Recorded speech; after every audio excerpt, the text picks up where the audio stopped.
ఉన్నాను. Team savours Praneeth అందరికీ ధన్యవాదాలు.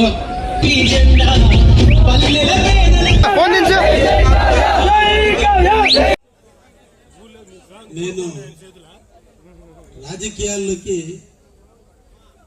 డబ్బు కోసం రాలా. డబ్బులు సంపాదించే రోజు డబ్బులు వదులుకుని రాజకీయాల్లోకి వచ్చానండి.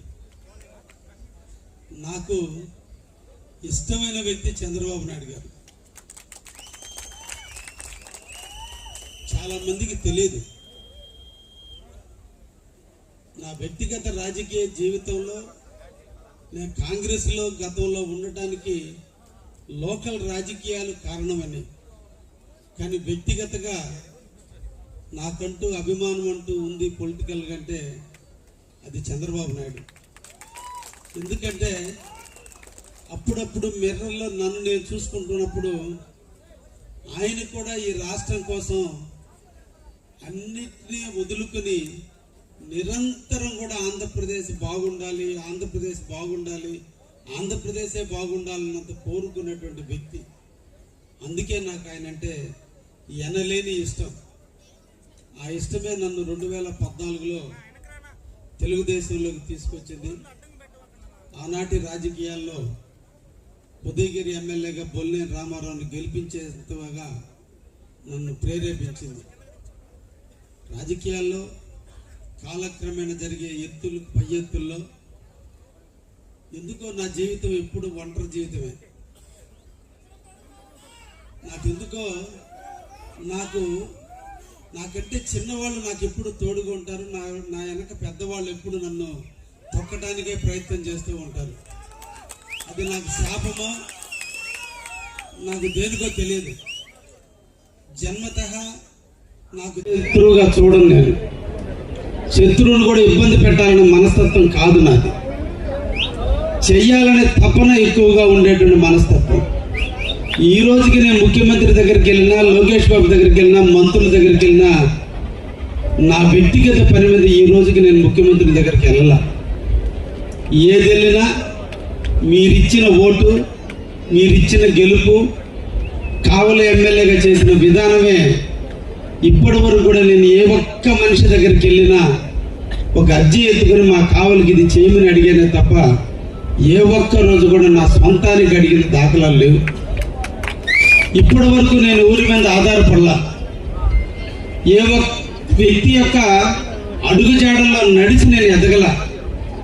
నా స్వశక్తితో, నా తల్లిదండ్రులు నాకు నేర్పిన ప్రిన్సిపల్స్తో మాట చెబితే మాట మీద నిలబడటం, మాట చెప్పకుండా చేయటం, ఏ ఒక్క వ్యక్తి మీద ఈర్ష్య పడకుండా ఉండటం, ఎదుటి వ్యక్తిలో లోపం కంటే కూడా పాజిటివ్ని చూడటం నాకు మా తల్లిదండ్రులు నేర్పారు. అందుకే ఇప్పుడు కూడా నాకు ఏదన్నా కార్యకర్త ఇంకొక కార్యకర్త మీద నెగటివ్ చెప్పినా వెంటనే అరవటం, అది ఒక రకంగా నాకు అది నష్టం జరుగుతున్నా నేను ఎందుకో ఇంకొకరి వ్యక్తి యొక్క విషయాన్ని ఇంకొక వ్యక్తి నోట వినటానికి ఇష్టపడక రాజకీయాల్లో కొన్ని ఒడిదుడుకులు ఎదుర్కొంటున్నా. అయినప్పటికీ కూడా నన్ను నమ్మి కావలి ప్రజానీకం ఓటేశారు. ఏ నాయకుడికి ఇవ్వనంత మెజార్టీ ఇచ్చారంటే నన్ను నమ్మారు. నమ్మిన వ్యక్తిని వమ్ము చేయకూడదు. నమ్మిన వ్యక్తి కోసం మనం పనిచేయాలి.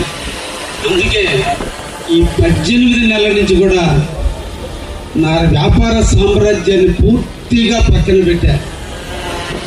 ఒక రకంగా చెప్పాలంటే నా ఫ్యామిలీ లైఫ్ను కూడా పక్కన పెట్టారు. కావలే నా ఫ్యామిలీ అయింది. కావలుండే ప్రజానీకమే నా సోదరులు, నా సోదరిమణులు అయ్యారు. ఈరోజు ఒకప్పుడు నేను ఎంత ఎంజాయ్గా ఉండేవాడినో ఈరోజు అంత కష్టాన్ని అనుభవిస్తున్నా.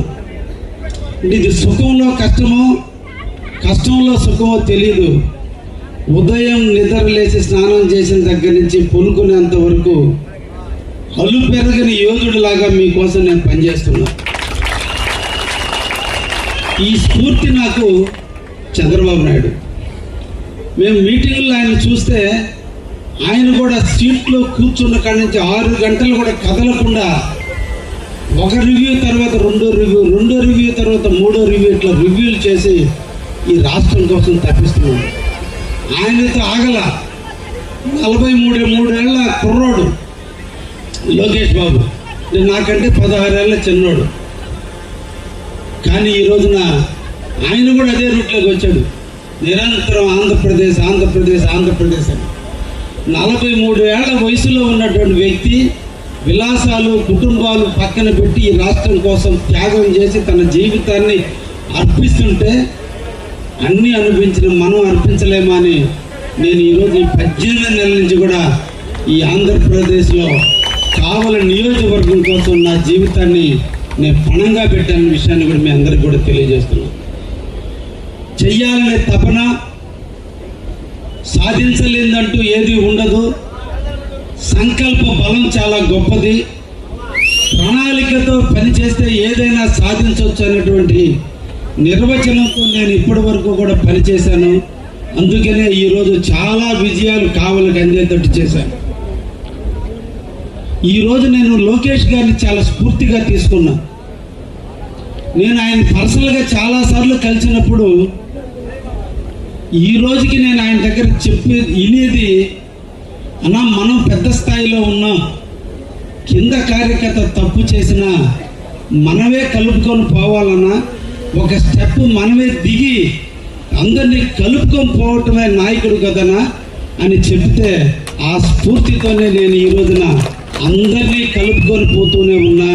ఎన్ని ఇబ్బందులు పెడుతున్నా కూడా తల ఒగ్గి నడుచుకుంటూనే పోతున్నా. ఎందుకంటే నా భుజాల మీద తెలుగుదేశం పార్టీ ఉంది, దాన్ని కాపాడాల్సినటువంటి బాధ్యత నాది ఉంది. కాబట్టి నా వ్యక్తిగతంగా నేను పోరాటంలో నేను ఎవరికి తగ్గను.